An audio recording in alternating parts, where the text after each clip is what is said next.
Hey, what's up, everybody? My name is Noah. Thank you so much for stopping by. I know you're wondering what's going on right now. Me too. We decided to start a podcast. Welcome to the Wild Ones. We are always talking around the office, and we've always had a bit of an obsession with people who live life on their own terms, who kind of plow their own way, and just the unconventional things have always been really appealing to us. So we decided to start a podcast for better or for worse. So here we are. I don't know what I'm doing. So this will be fun. We're just going to do this together and explore and live and laugh and learn. So yeah, here we go. Episode 1, Jim Russi. Jim is an amazing photographer and an amazing human. Absolutely love Jim.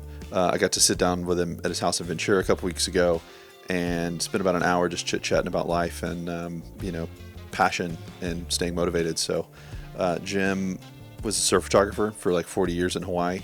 Living on the North Shore, was in the water at Pipeline in the really early days with a waterproof housing before anybody else was doing it, taking these really big kind of dangerous waves on the head, just full commit right in the zone. So, pretty badass. Walked away from this conversation feeling really encouraged. Hope it does the same for you. I hope you enjoy it. Let's dive in, and we'll see you on the other side. Enjoy. Jim, hey buddy. Hey Noah, what's up, man? Nothing. Thanks for having us. Hey man, happy to be here. You have a wonderful home.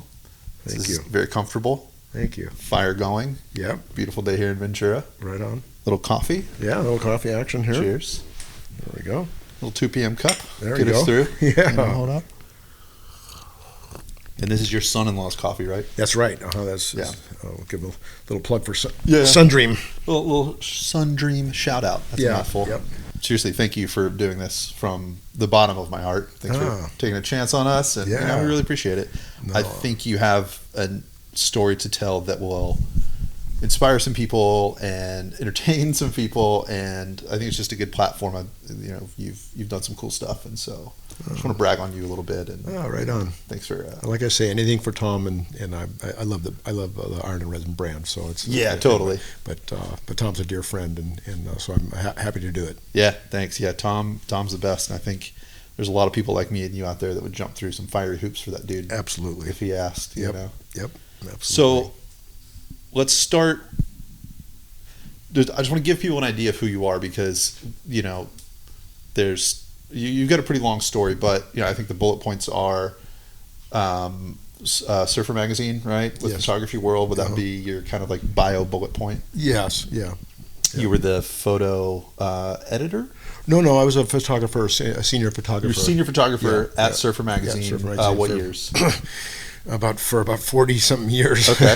And you started when? I started in 1978. Okay. I think was my first trip for them. I went to 79. Sorry, 79. I went to 78. I did get some photos published from when I had just got out of Brooks Institute, the photography school here, actually in Santa Barbara, and I went to the North Shore to kind of get over 4 years of Brooks and photography. Is kind of out of it, and just kind of like burnt out. And I went there to go surf, because I've always been a surfer since I was 6. So I went to go surfing for a week, and it lasted so far about 43 years. So long week. Yeah, but anyway, I did make it finally back to California here. But where was I going with that? Well, and so 78 or 79? Yeah, 79. I went to Indonesia. And then when were you done? Like, what was your window of Surfer Magazine time? It would have been from 78 until the magazine, unfortunately, Instagram took it out of business. Yeah. And that was probably, gosh, how long ago was that? I'm kind of losing track of time these days. But up until the magazine, so from 78 until 78, 79 until the magazines, until the demise of Surfer Magazine. That's cool. Yeah. That was a pretty epic time, not just in surf culture, but it was like the heyday of print. Yes. Yeah, absolutely. It was a pretty radical time to be involved, and there was a lot of money going behind some really progressive things. Yep. Culturally and from an artistic standpoint. That's pretty cool. Yeah. No, it was I always call it the golden window. Yeah. Because the the folks before me, the guys who were a little bit in the generation ahead of me, didn't really make a very good living doing it. They as a matter of fact, a lot of them, even before that, the generation before that, were just doctors and dentists and stuff that had enough money to buy telephoto lenses, and that was in the the 60s and the early 70s. Yeah. And then we had the guys like Art Brewer, who was my first photo editor at Surfer Magazine, and Jeff Devine, and these guys. They worked at the magazine, and so and also shot photos. Yeah. So they did okay. But then when my generation came through, which was my friends and my cohorts were Aaron Chang and Jeff Hornbaker, Don King, and huge names. There was only really a handful of, especially water guys that swam and did water shots. Right. And of course it was film days, and so everything was mechanical focus. You're swimming and focusing and setting your exposure. And it had to be perfect exposure and you for might slide not even film. know if you got the shot. Yeah, no, you don't know. No, we were shooting rolls of 36. Totally, dude. And the last one was always the best. 36, you waited for that last shot, man, and made sure you got the. So I was going to make a book at one time called 36 Exposure, and I haven't done that. I did make a book, but it's called Flying Through the Clouds. I want to talk about that in a few times. It's really cool. So, but anyway, so there was very few of us actually that were doing it. So the pie was much bigger, and the surf industry started to boom in the 80s, and there was a lot of revenue in that, and so it was a gold rush. It was a gold rush, and man, I hit the perfect time. Man, that's so cool. And so people go, aren't you bummed out that thing was kind of over with the magazine's demise? And I went, you know what? Actually, it was perfect timing for me. It was about the right time for me to retire. Chapters, man. Yeah. So, wow. So I'm blessed. That's cool, dude. Absolutely. Well, let's go back even further. I think that's a great intro to you and your time and kind of why a lot of things I want to speak about today. But let's go back a little further. I read everything I could find about you on the internet. We've hung out a few times. Which, by the way, hold on. Let me rewind for a second. My favorite memory of you and of our hanging outs was the time that we met. You remember we did that New Year's Eve party at Tom and Laura's a couple years ago? Yes. And we hadn't met, or we met for a second the night before, and it's New Year's Day. Everybody's waking up out of camp. We decided to go on a motorcycle ride, and I was putting on all my gear, feeling like such a nerd with my boots on. And you came around the corner with all your gear on. I was like, oh, thank you. Somebody else. No way. That's funny. And then we're going down the driveway, and you came by me on your just wheelie down, just on the back tire down the driveway, and I was like, yes, let's go. That was exciting. I was like, okay, we're gonna be friends. I like this guy. Yeah. Well, motorcycles was always my passion. I raced dirt bikes from when I was about 8 years old. That was in California, until I was 59. Yeah, when I was younger in California, I raced desert and District 37 AMA desert, and raced the Barstow to Vegas, I think about 5 or 6 times. Nice. And my dream was to always race the Baja 1000, and I ended up moving to Hawaii, and that, so I never did get to do that. And it's never too late. That's probably one of the only things that I didn't do. Yeah. No, it's never too late. I think we can. I almost went on that rip to the tip with those guys. There's like 40 guys they get, and they do that thing to rip to Cabo. And Sonny Garcia was trying to talk me into it. And I signed up, and I was all ready to go. And then we had a family emergency, and I didn't get to go. And then the next year, things just fell apart. Life. I got older. Life got in the way, I didn't do it. So I think we're going to get you, or at least get you in a truck one of these days. Yeah. Do the Nora. We'll do the Nora. What they say, with age comes the cage. So by the cage, you mean the roll cage in the truck? Yeah. Well, because I don't know if you knew, but in about a year and a half ago, I went over the bars for the last time, and I tore everything in my shoulder. I severed all the ligaments and had some major surgery and some major recovery, and so I'm pretty good now. I can raise my arm now, but it's been a year and a half of therapy on that thing, and so I sold all my dirt bikes, sold all my street bikes too, and I just ride my horses now and ride my longboard at the Cove and try to keep it somewhat, riding performance cow horses though probably isn't the safest thing in the world, but I love it though. So you pick your poison. What is the juice worth the squeeze? I ask myself that every time, because like people like us and like you, we have some inherently dangerous hobbies. Yes. But we get a lot of joy from them. So Yeah, we I have do. to decide, Yep. Is the juice worth the squeeze? We've been having that conversation with a bunch of buds lately. Yep. We're all getting a little older, Drew Martin, and we, are dealing with some injuries ourselves Yep. and deciding, where to go, what to do, selling toys, where to, spend our time. So it's good to hear that that's not an unusual thing for us to be doing from somebody who's been down that road. So let me ask you a question. You grew up in California. You grew up surfing and dirt bikes and racing. Yep. Where in California were you? I was in. I started out in kind of the Manhattan Beach area in South Bay when it was just a sleepy little beach town before all the yuppies moved in. Yeah. And then we moved to Palos Verdes when I was in between 7th and 8th grade, and Palos Verdes was just total country. Nobody wanted to live there because it was too far from LA, and it was like an island. On 3 sides, it is an island, and all the highways go.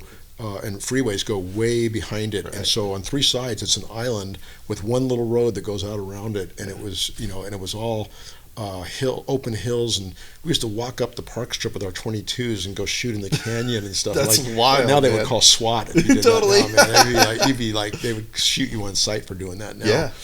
Yeah. We grew up riding our dirt bikes all up in the hills. I grew up.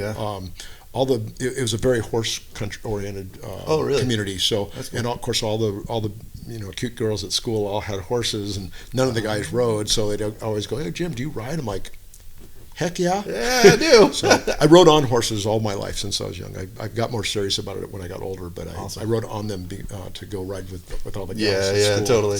I'm not as dumb as I look. So. It's funny. That's the same reason I learned how to play bass. Is that right? In middle school, a girl had a crush on. The only spot open in the jazz band was bass. So I was like, I'm going to learn how to play bass. There you go. That's funny what we do. I know, right? So California, surfing, dirt bikes. Do you remember your first board? Do you remember your first bike? I do. I do actually, which is funny because I don't know. I couldn't tell you what I had for breakfast this morning, but I know that. My very first board that was mine was about a 5.5. This was in longboard days. This is in 1962. Yeah. Sorry to say, but I was 6 years old. I saved up my allowance and my Christmas and birthday money. I helped my brother with his paper route. I folded the papers for him, and I saved up $36.50. I kid you not, for a brand new board from South Bay Surf Shop, Customs by Deese, and it was supposed to be, I guess, a belly board or something, but it was I think it was about 5 feet, maybe 5.5. Wow. I don't know exactly. Yeah. Single fin. Cool. Kind of funny. It's kind of fat in the butt and narrow in the nose and real. I wish I still had it though, but Sure. I don't. But that was my very first board, and I bought it, and I bought my first.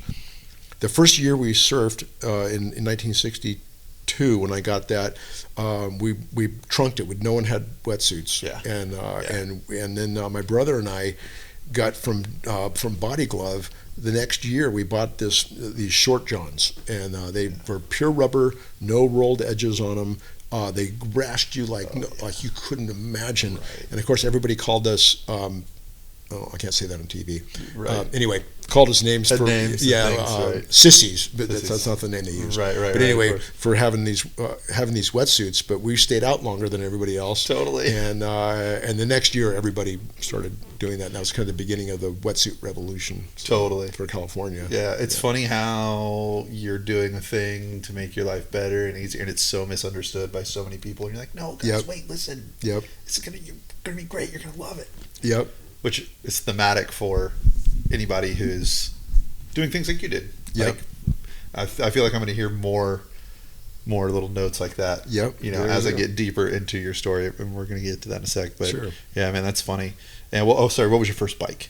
So my first bike was my very first bike when I was 6 years old was a mini bike, what they call a mini bike, and later on they made they started mass producing them called tacos, but this was actually a Keystone. It was before mass production, and it was just a half-inch plumbing pipe frame with a 3-horse Briggs & Stratton power lawnmower engine with little 12-inch wheels.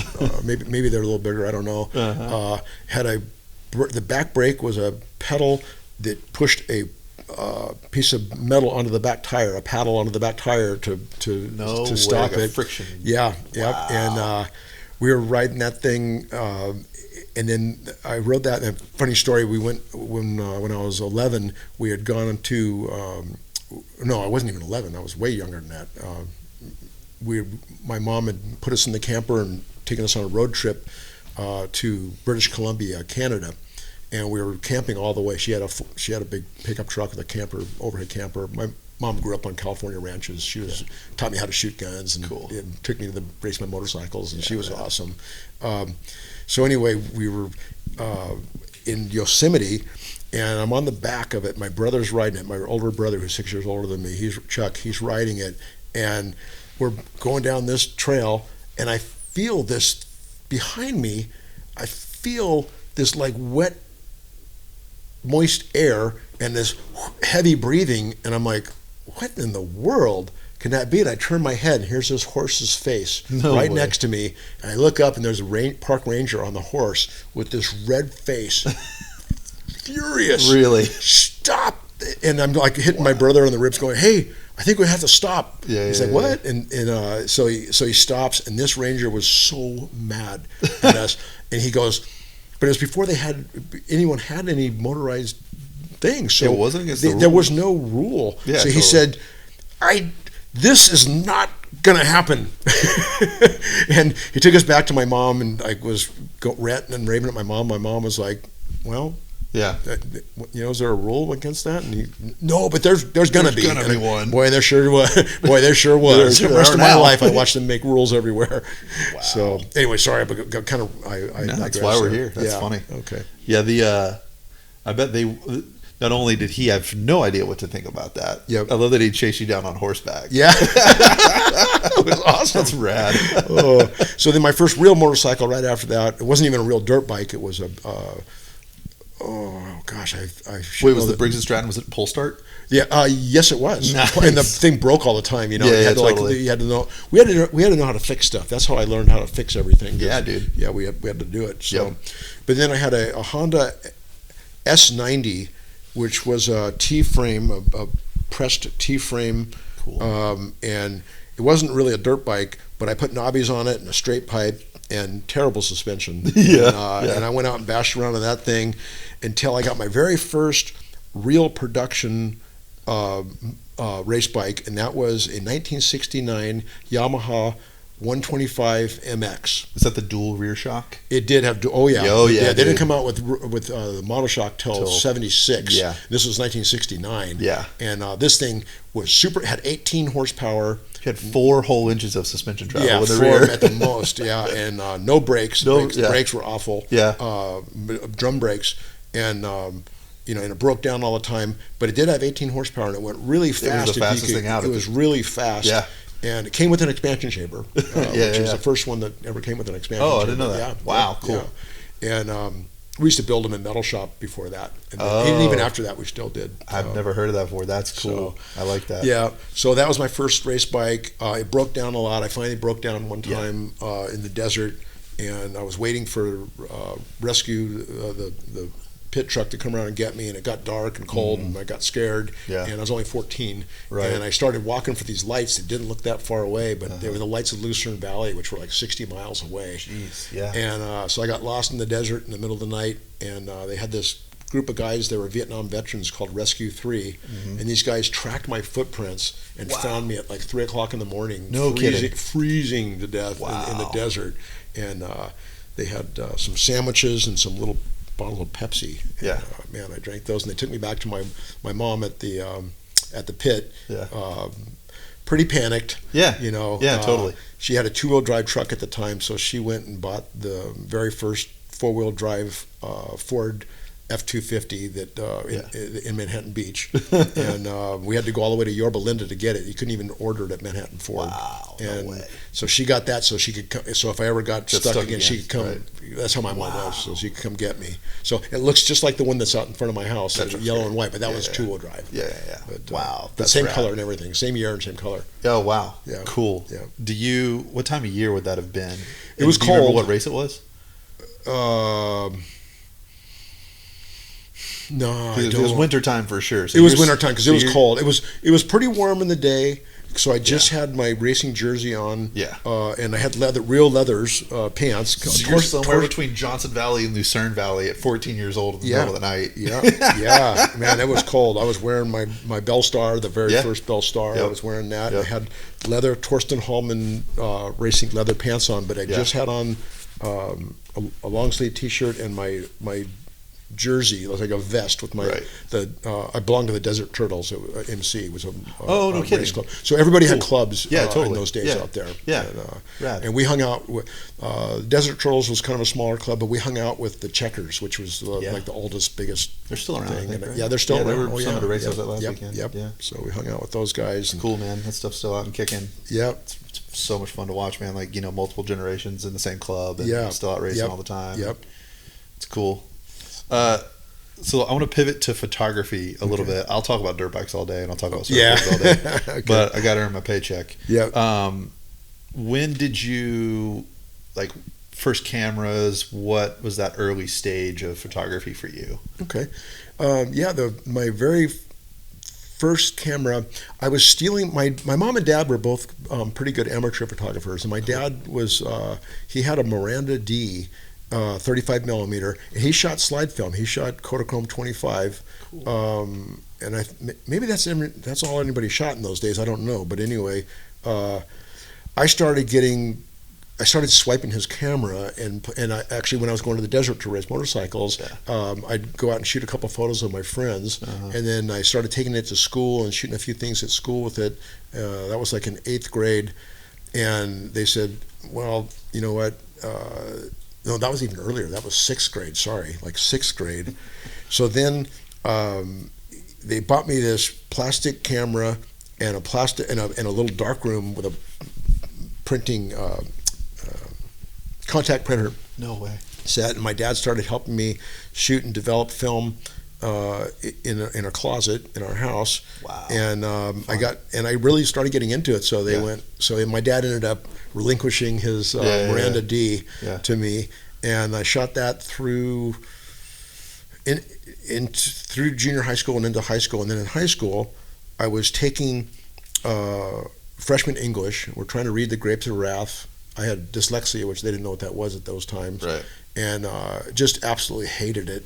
And someone told me, hey, you can, if you do photography for the yearbook and for the newspaper, it counts as English credits. You can get out of English 1. No way. And I went, dude, I'm on it. Sign me up. So I went over and I talked to the instructor, Scott Watson. He was a young guy. He must have just been fresh out of college. Yeah. Everybody else, all the other teachers in school were telling me I was just going to end up dead or in prison, which sounds harsh, but they were probably right. I wasn't a good student, and I wasn't a great kid. Sure. I've gotten a lot of trouble. This is in the 70s, and we had a lot of trouble going on. And so, anyway, this guy believed in me and said, I talked to him for a couple hours, and he goes, if you really want to do this, I will help you. And he took me under his wing.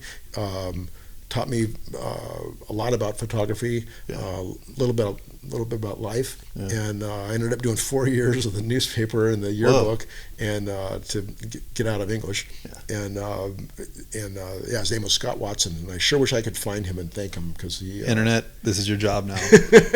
Unfortunately, his name is so darn. Generic. I've looked all over. Palos Verdes? Yeah, Palos Verdes High. Palos Verdes. If your granddad or your dad, Scott Watson, taught school, internet, do your thing. Palos Verdes in the 70s, Let's put that one out there. Man, I'd love to thank that guy, man, because he believed in me, he helped me, and I ended up actually going on to school and going to Brooks and getting my degree, and ended up actually doing what I wanted to do my whole life. Did you, when rare. People were criticizing you about your this newfound love for photography, and even as you were coming through high school and maybe deciding this was like going to be a career move for you, and that reaction of you're going to end up dead in prison, or the other side of it, people who still supported you, like those opinions and those encouragements, were those like ringing in your head at all as you were like working and doing things, or were you just blocking it out? I remembered Scott Watson, and I remembered him helping me, and I remembered my passion for photography. And the other part, I didn't really think about that much until much later in life, and I went, wow, and people go, well, like I said, people were going, well, that's pretty harsh for them to say that, but they were actually kind of speaking truth, which is something that unfortunately we're not allowed to do anymore. A teacher couldn't tell you that now. They would, I don't know what they would do to them, but they would lose their job if they told you that. Sure.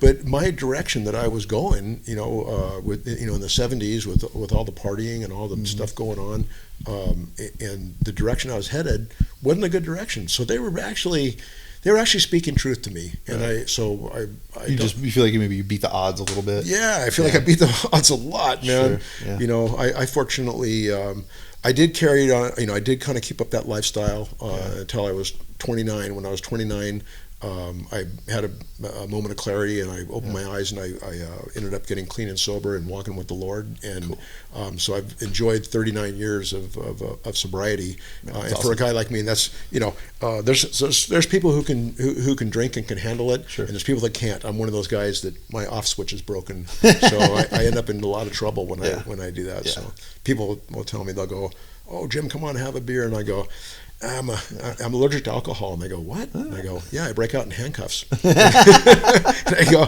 and I always end up going to jail. And when I go, everybody comes with me. Totally. Then they stop bothering me about having a beer. So yeah. That's funny. Hey man, like, what's the discretion's the better part of valor? Like, knowing your strengths is one thing. Knowing your weaknesses, though, it's maybe even better. Yep. Just keeps you like focused and keeps your guard up where it needs to be, and like. Yep. Keeps you pushing. A man ought to know his limitations. Yeah, dude, absolutely. So when I remember reading about this in your bio, and you talk about it a little bit. You were going to take a 1 week trip to Hawaii. So my questions are: did you know that you wanted to pursue photography at that point? Did you already decided that this was your? Actually, I guess. Let me rewind. When was the moment that you were like, photography? This is how I'm going to make a living. Okay. Yep. So to be honest, when I got done with 4 years of Brooks and having them beat the creativity out of me to teach me my medium, to really teach me my medium, I was young and immature, and I at first I was thinking, and I finished it because I wanted to do something for my parents. That my parents were both highly educated. My dad was a rocket propulsion engineer, and my mom was a mathematician. Wow. And they really wanted one of their sons to go to college, and so my big brother went for a semester, a quarter, and that's another story. But anyway, that was that for him. He was trying to get out of the Vietnam War, and so I went ahead and started this thing, and once I started, I felt like I needed to finish. So I ended up doing it and going for 4 years and getting my bachelor's degree. But by that time, and when I started at Brooks, I thought I was a pretty good photographer. I thought I was kind of like 4 years in the yearbook. I'm pretty big time. And they basically said, forget everything you know. Yeah. You're going to start here with a view camera. Right. Shooting 4x5 film. Totally. And you're going to learn the basics all the way up from the way we do it. Right. And I was a rebellious young punk, and I wanted to do something for my parents. I wanted to finish. So I did it, and when I got done, I went, okay, I'm done. Yeah. I just need to go surf. I don't even want to think about what I want to do for a living. Sure. So that's when I ended up moving to, going to Hawaii, for a week surf. Yeah. And that's when I ran into Jeff Hornbaker and Aaron Chang and Dan Merkel, who were really excited about photography because they hadn't gone to school. Right. Aaron and Jeff had not gone, and they were already been there on the North Shore for 4 years. We're all the same age when I got there. Cool. But their excitement for photography rubbed off on me, and Cool. Dan Merkel introduced me to the magazines. He actually physically looked at my photographs, wrote a note to each publisher at Art Brewer at Surfer and Larry Moore Flame at Surfing, and said, "Here, send this stack to Surfer and this stack to Surfing." And he wrote and said, "This is Jim. You need to really take a serious look at his imagery." And and that started, because it wasn't like you just sent someone an email in those days, or you had to be introduced. And so he gave me this great introduction. Wow. And then Aaron Chang and Jeff Hornbaker, their excitement for photography, even though I kind of didn't want to do it, I brought my cameras and stuff, but I wasn't really thinking about doing it, but they got me so excited that I did. And then Dan Merkel swam me out to Pipeline for the first time and showed me the way in and out. And then my first roll of water shots came back, and there was a roll of 36. Probably 35 were no good, and there was one A+. I mean, and it just, that one image. Remember that feeling when you that saw one it? image just like blew my mind. We had to wait a day. We had to wait a couple of days to see that. In those days, it was an instant thing. Totally. And man, it just started me off on this endless quest to make beautiful images, especially water. That was my what kept me interested was swimming and shooting the water shots and shooting a perspective that you would never see from the beach. Right.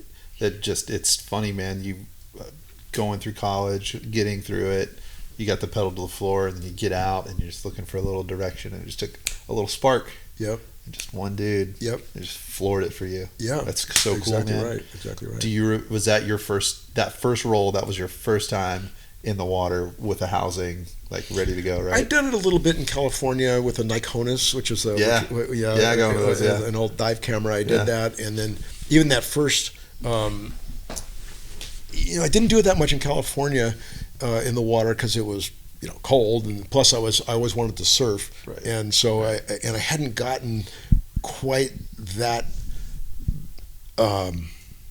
obsessed with it. But that warm water Pipeline, big barrels, getting that first shot back, and then very shortly after that, actually getting my first. I remember my first images that I got printed. It was a 3-shot sequence of Ronnie Burns, who passed away later, at Pipeline in a big barrel.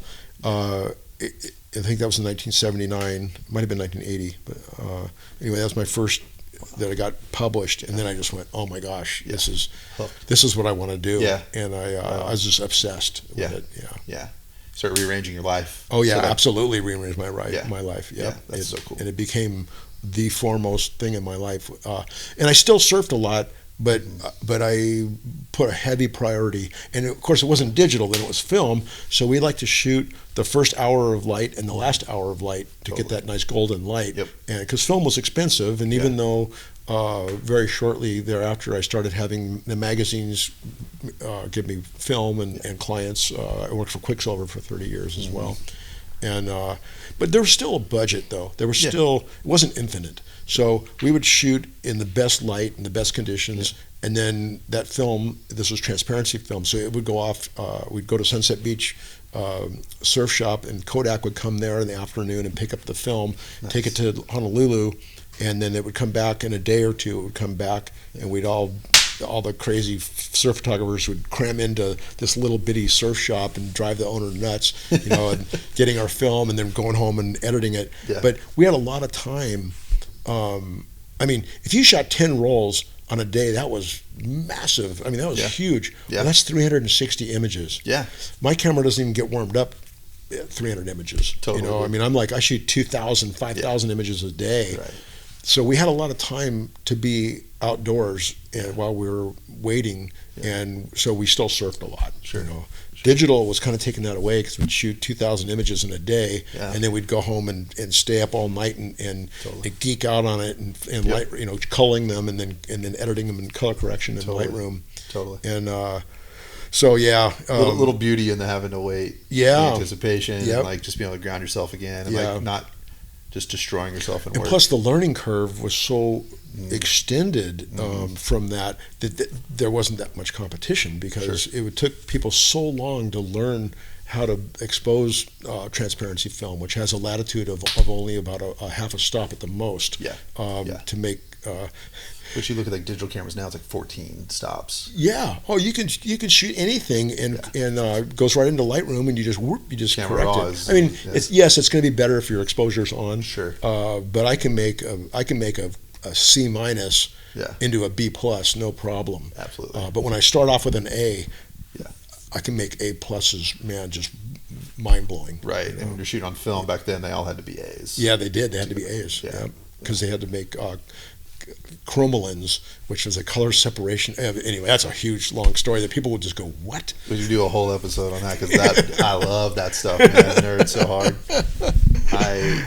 I remember I went to a photography school and got a degree in commercial photography too. And so when I started, it was the early days of digital, but it was 10 years into digital.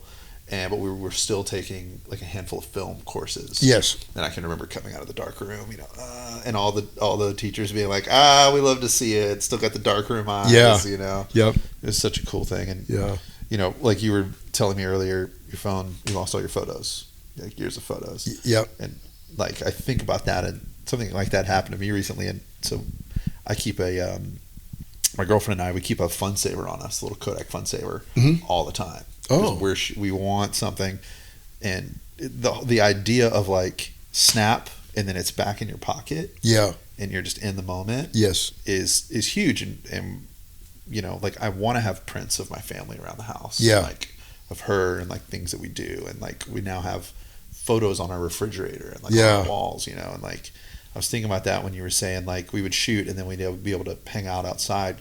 Just like burning time. You're very much in the moment of where you were and like building relationships and just like living there.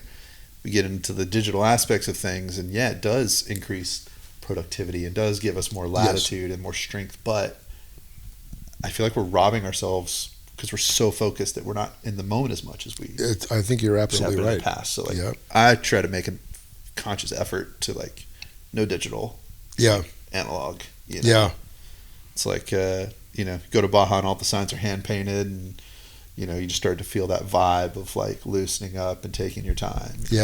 Did you ever surf much Baja when you were living? I did actually. I did get to surf quite a bit of Baja over the years, and I love Mexico.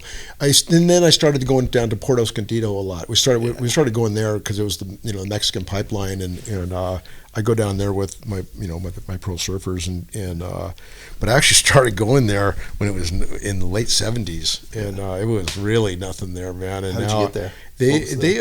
They built up that place quite a bit, but they actually did it. It's pretty cool though, and I still have old friends there that are from the whole time, and I love Mexican people. I love Mexican culture. I love the whole deal there. It's great for me. Super family oriented.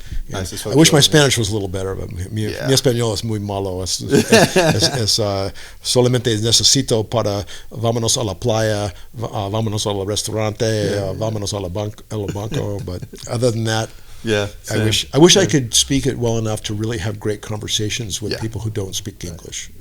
I always joke I speak just enough to get myself into trouble. Yeah, me too. Not always to get myself out of trouble. To get myself into trouble. Just keeping myself on a mental track here. I've been writing down questions for weeks to ask you. So thinking back on Hawaii and your time shooting for the magazine, do you have a standout memory from your time in the water? Man, the beautiful thing about shooting in the water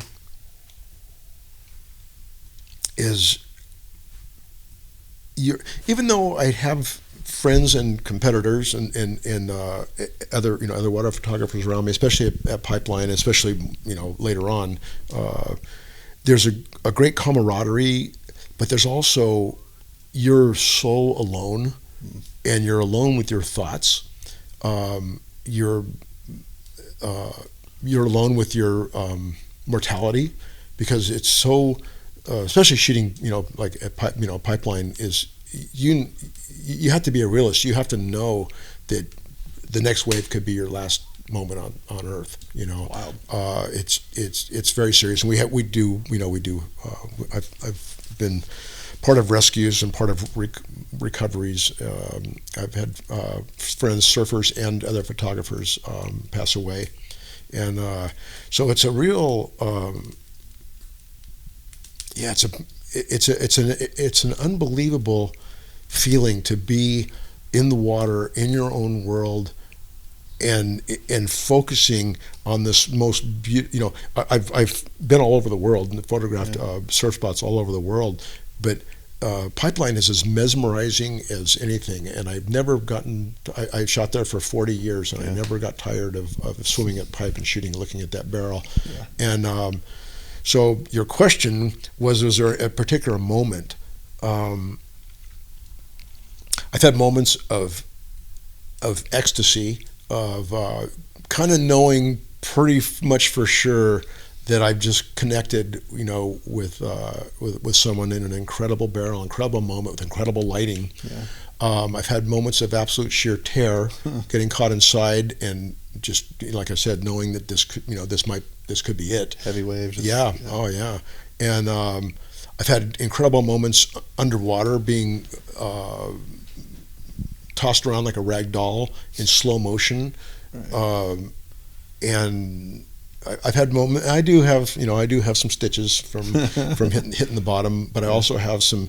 But what's really amazing to me, and people used to always ask me, Jim, you know, isn't it crazy that, you know, people get hurt there and get killed there? And I always answer, what amazes me is that it doesn't happen that often. Because it's incredible. These waves break every, 17, 20 seconds, right. And when it's pumping, and each one of those waves could kill or maim, and so it's always amazing to me how many people don't get hurt. Right. Even though yes they do do get hurt, and some pass away. The raw power out there. Yeah, the raw power is unbelievable. It's such a frequency. So I can't think of a particular instant other than all of those instances and just that experience, and that my wanting to just always be there, and I was just obsessed with being in the water there, and obsessed with that, and because so I got 40 years of amazing moments there, awesome. That have all kind of blended together into this unbelievable memory. Yeah, that's great. Worth all of the focus and worth all of the strife and hustle and everything, right? Absolutely. Absolutely. Do you have a favorite memory not in the water of your time there? That's a great question. Because when you're doing that, of course, you're usually focusing on the time. But you spoke about being in the moment, and I think traveling back in the day in the 70s, like the first time I went to Indonesia, the first time I went to Bali, I think it took 36 hours of rides and transfers and delays. Right. It was 36 hours the first time I went there. No movies on the airplane, really. The one at the front. Yeah, and no iPhone, no nothing. You had to spend a lot of time. I've always enjoyed people. As you can tell, I like to talk. I enjoy conversations. I grew up in a conversational generation. It was before, my teenage sons that I have now, man. I come in and they're all sitting here on these couches, and they're all staring at their iPhones and laughing at, cats falling out of trees on YouTube or something, and they'll once in a while go, look at this, to their friend. Yeah. And I'm like, oh my gosh, they don't really talk about anything. Totally. So I think the out of the water part for me is definitely traveling and meeting people all over the world and making friends with people all over the world. That's always been a high priority of mine, was to go. And I also like to go and see what it's like to be there and to live there. Yeah. And so in my early days of photography, of my traveling for the magazines, I went a lot by myself, and I ended up couch surfing at places all over the world, and then really kind of feeling, people that I'd met in Hawaii, Australians, French people, all kinds of people, and then I would, go and go to their hometown Yeah. and hang out with them. And that was great. I really enjoyed that. Later on, when the budgets were up, we started going with groups of surfers and pros and staying in hotels. And that was interesting, but not near as interesting as actually going and couch surfing and actually being there. And it's like tourist versus traveler. Absolutely, two different mindsets. And I've always had, and I guess growing up more than half my life in Hawaii. I've always had this I don't want to be a tourist, Totally. To kind of to a ridiculous extent, So I've had to learn later in life to be able to go and enjoy going places as a tourist. I'm going and exploring places that aren't surf destinations, because I always went to surf destinations all my life. So taking my dad before he passed away, I took him on. He wanted to go on a cruise, and I'm like, a cruise ship, man. You don't get any more touristy than a cruise ship. Yeah, totally. But you know what? It was actually pretty bitchin'. Totally. I had a great time, and my dad really enjoyed it, and I had to just relax and enjoy being a tourist. And it was okay. Totally. I love Anthony Bourdain, and there was a really funny episode. I think he's in Brazil or something, and he's drinking a caipirinha or whatever on the beach, and he's like, "Listen, man, sometimes cliches are cliches for a reason." Because they're good. Yeah. And sometimes you just have to embrace it. Yep. And again, it just puts you in the moment. Yep. You just have to remember to be in the moment. Yep. If you were talking to your 20-year-old self, your 30-year-old self, or your 40-year-old, just in the past, looking back, you made these decisions. You decided that from that first photo that you saw in the water, you decided this is what I'm doing. Yeah. This is my purpose. I'm hooked. I have some friends that call it the virus. They call it the bug. Right, you find that thing, and it infects you. It all your focus goes there, all your money goes there, all your time, all your effort goes there, and in realizing that, in retrospect, looking back, what are you telling yourself? What piece of advice are you giving yourself in those early couple of years making this journey? Well, I think I had to give it to my dad. And I think this might answer your question, but what comes to my mind is, okay, so I decided at a very young age I wanted to be a photographer. I was also always a surfer, so especially when I first went to, kind of in the last year of high school, I did get a surf shot, a water shot from a Niconis from my local surf break of a friend of mine in the yearbook, a double page spread, and I was like, wow, that's pretty cool. So I told my dad, that I had gone off when I graduated from high school. I went to get a job at this place called it was at a trade school. And it was called Hoffman Electronics Regional Occupational Learning System. I don't know how I know that, but anyway, this was before video, and we made slideshows with a cassette that had on one of the tracks had an inaudible beep that changed the slide, right? So we did everything from motorcycle mechanics to medical assisting, and it was like a real job. And it was photography, but it just wasn't it wasn't me. Yeah. And my parents kept bugging me, going, we really want you to go to college, and I'm like, oh, I don't want to go to college. I just want to surf, Yeah. So they said, well, how about photography school? And I went, well, there's such a thing, And they're like, yeah, you could live here at home and go to L.A. and go to Art Center in Los Angeles, or you could go to Brooks Institute in Santa Barbara, get an apartment up there. And I went, an apartment? Surf? Santa Barbara? Right. Yeah, let's check that out. Really? So that's how that started. Yeah. Now, why was I telling you that? Oh, because so my dad, who was a rocket propulsion engineer, brilliant man, he said, I don't really know how you're going to make a living as a photographer, or especially as a surf photographer. He goes, that's just not my wheelhouse. He goes, I'm an engineer. I have a great job that I love and that I have a passion for, And I wake up every day excited to go. He worked on the space program, and so he actually worked on the lunar. One of his big deals. Most of it was top secret, but one of the things that he did tell me is he worked on the lunar landing module that put Armstrong on the moon. No way. He worked on the little propulsion units that turned that thing. That is so epic. And that lunar landing module is actually in the Smithsonian, and I went and saw it. Yeah, but anyway, I digress. But anyway, so my dad, what he told me was, he said, I don't know how that's going to work. He goes, but he said, one thing I'm going to tell you is that you, as a man, you're going to work every day of your stinking adult life. He hadn't quite retired yet. So he goes, so you better have a passion for it. Because I do. I wake up every morning excited to go to work. And he goes, I want that for you. So. It's powerful, man. Yeah. So. Anyway, even though he had no idea how this was going to work out, he still encouraged me, to go ahead. He said, "Look, and the only way I can really help you is school, because that's all I know is education." Right. So he said, "I'm gonna put you through school to go and chase your dream," and he did, and thank God it worked out. Yeah. But. Yeah, I'm pretty grateful for that. Yeah, absolutely, man. Having a support system like that, and people that maybe don't understand it. Yeah. But keep stoking your fire. Yeah. Takes a village. Yeah. I think I made that joke when I came in the door. Yep. Takes a village. Yep.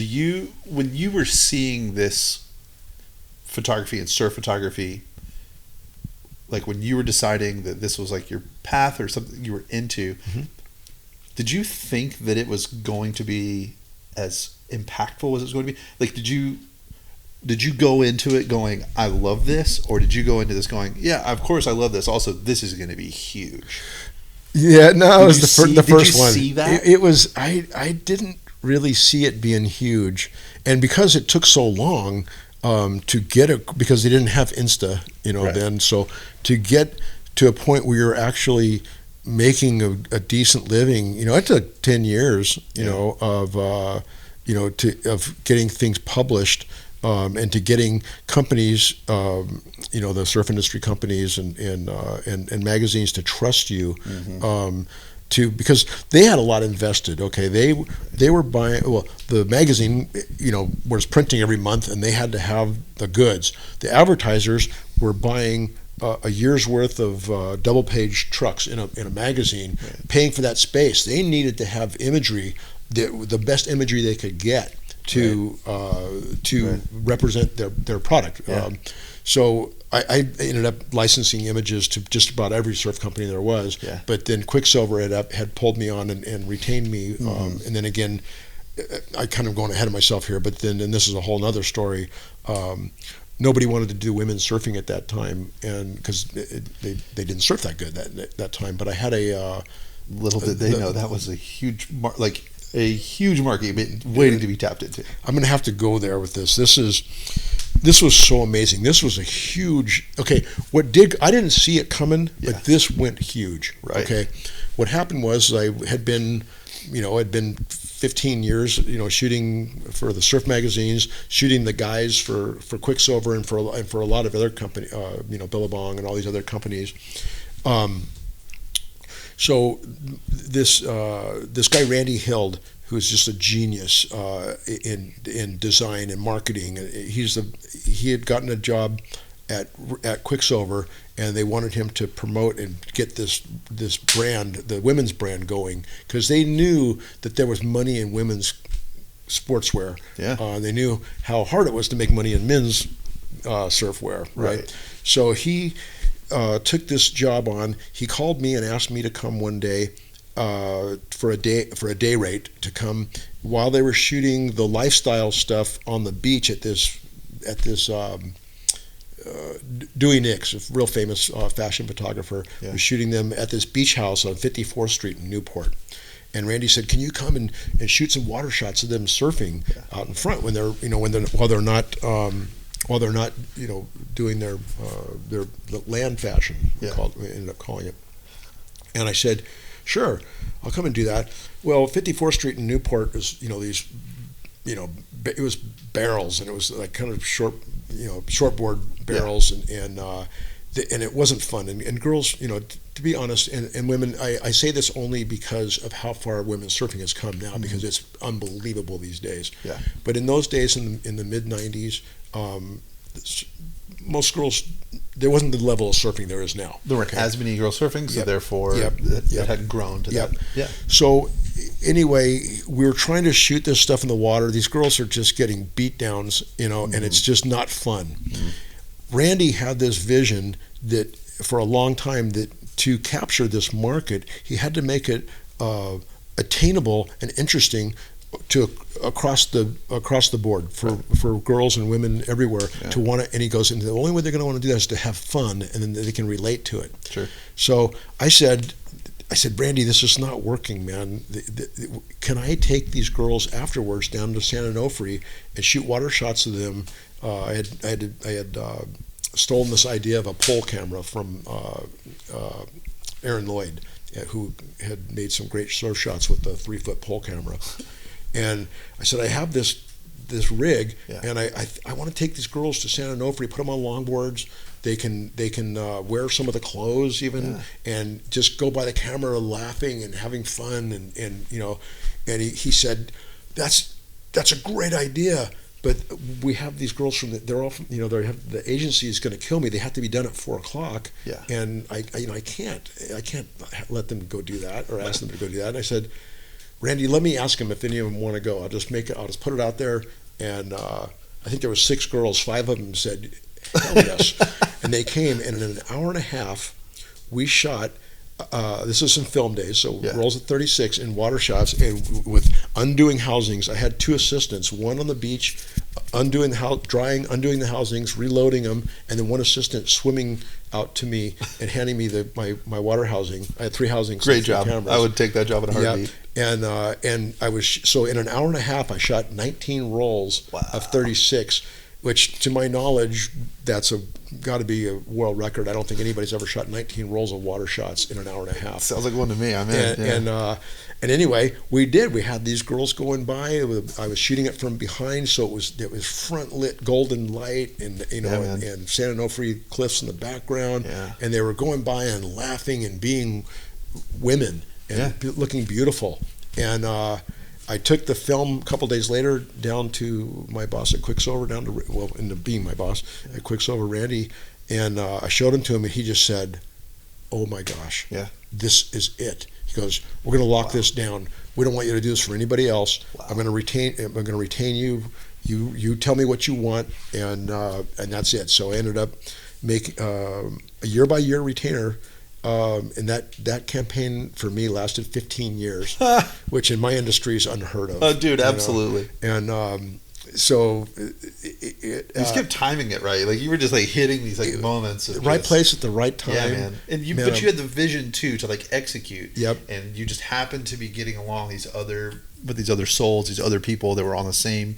Not the same journey as you, but like a parallel journey for you. And just like inertia, just bing. Absolutely, absolutely. So and that was kind of the. I mean, like, I could be wrong, but like that was kind of the moment when women's surfing really started to. It really did. You know, and the Roxy campaign was arguably the most successful campaign in surf history. Yeah. And what it did was it made girls and women from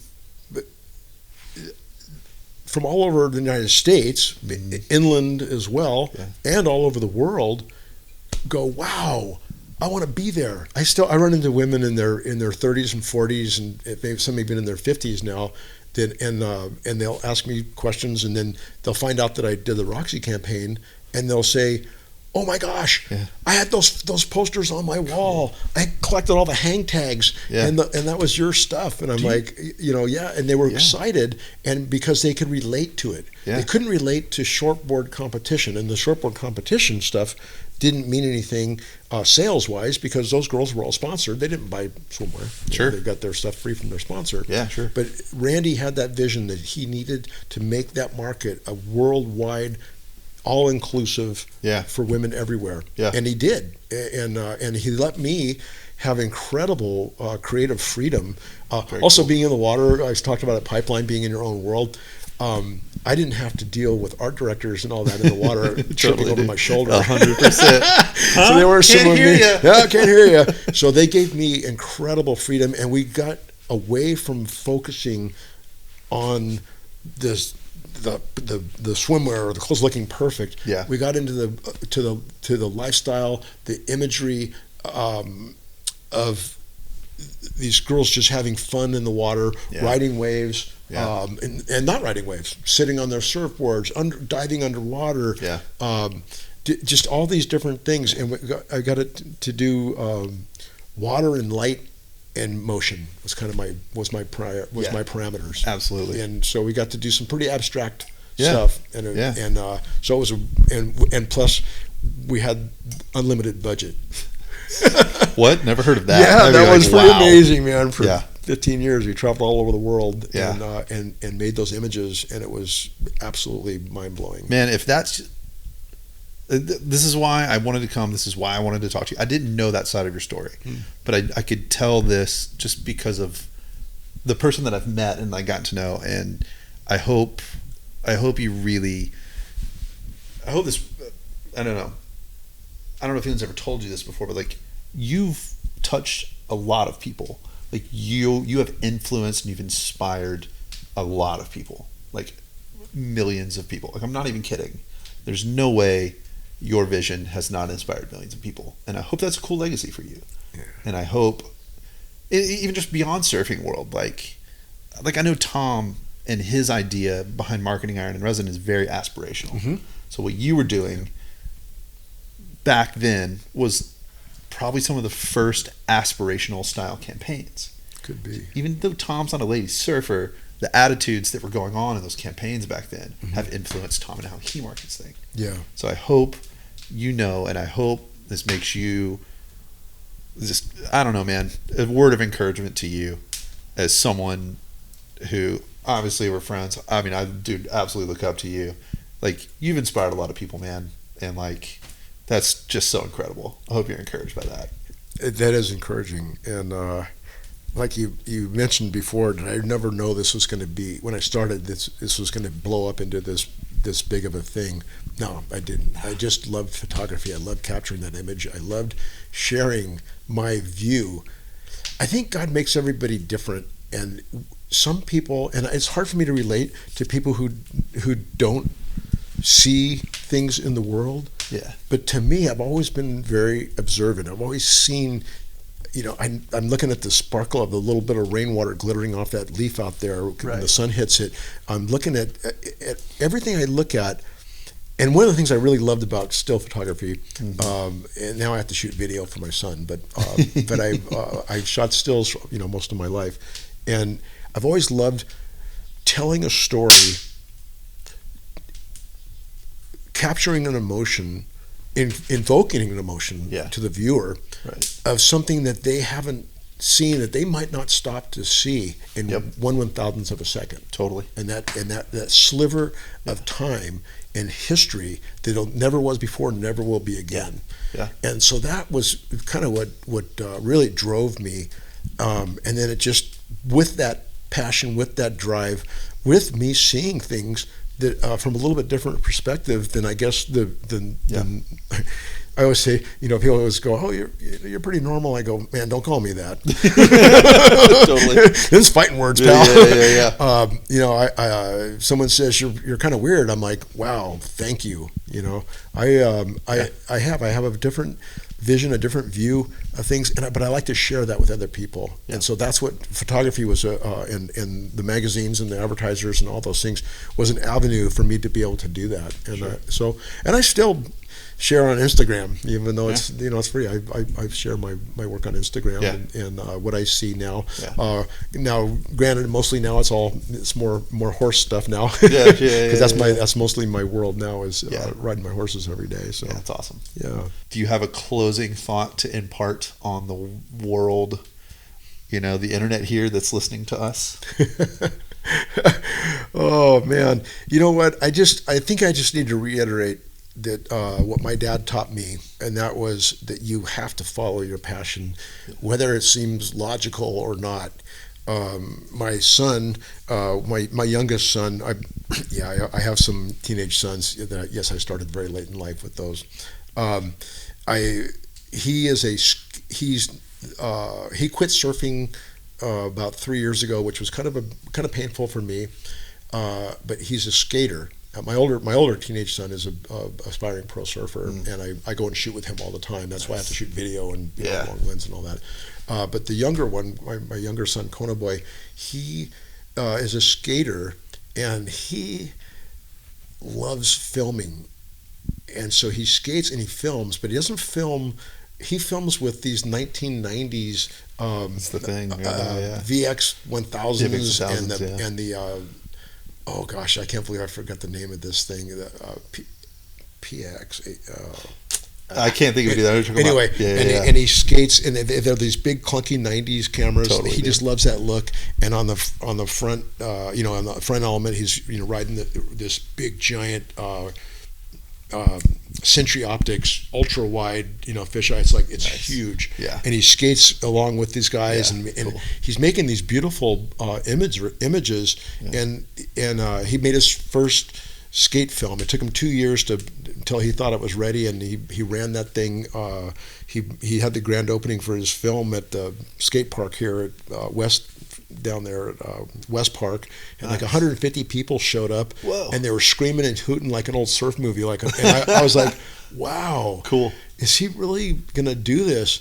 My fear is I can help him with the cameras a little bit. He doesn't let me film him because in the skate industry, that's not cool to have your dad film you. Yeah. Okay. Yeah. And he wants to be his own man. He doesn't want to be Jim Russi's son. Totally. He wants to be Kona Russi. He wants to be his own man. It took me a moment to get that, and I got it.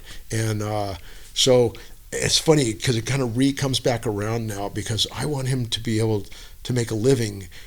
I don't know how you're going to make a living shooting skate photography. Right. Does that sound familiar? Yeah, I know, right? I caught myself. Totally. And I went, you know what? If that's what you want to do, I'm gonna help you. I'm gonna back you, and you got to chase your passion. Totally. So I say that to my sons. Being a pro surfer, man, that's not an easy road either. No. But my job as a dad is to instill in them what my dad instilled in me, and I instill to your viewers. Follow your passion. You got to sleep at night. Like you got to lay your head down, and you got to know you left it all out there. Yep. And if you're not staying true to yourself, you're not doing any justice to yourself. We get one trip in this little meat suit that we got. Yep. Find the freedom. Find the freedom. On that epic note, I think we can call this a podcast. Yeah, buddy. Yeah, I could use a second cup of coffee. Yeah. Thanks again. Right on. Let's get out of here. Thanks for having me. Dude, pleasure. Right on, brother. Thank you, man. See you later. See ya. Thanks, dude. Oh, look. Everything recorded the whole time. Yeah, find your passion. Jim absolutely nailed it. I was thinking about this as I was editing it all down, and I realized he wasn't waiting on his opportunity to pursue his passion. His passion was his opportunity. And that's such a powerful perspective. And I'm so glad I got to sit down with Jim and spend this time with him. And, what a cool dude. What an amazing story. What an amazing journey. Just absolute go-getter. He was going to do it no matter what. And, that's such a powerful thought. So anyway, thanks for coming by. I hope you enjoyed it. I enjoyed it. I know Jim enjoyed it. Third Thursday of the month, we're going to be releasing these things. So stop on by. You can see my face around here telling some other stories. I don't know. We got some cool stuff coming up. Next week, Mike Emery from Slow Baja came by to say hello. That's exciting. And stay tuned. We'll see you on the next one. All right. Later, y'all.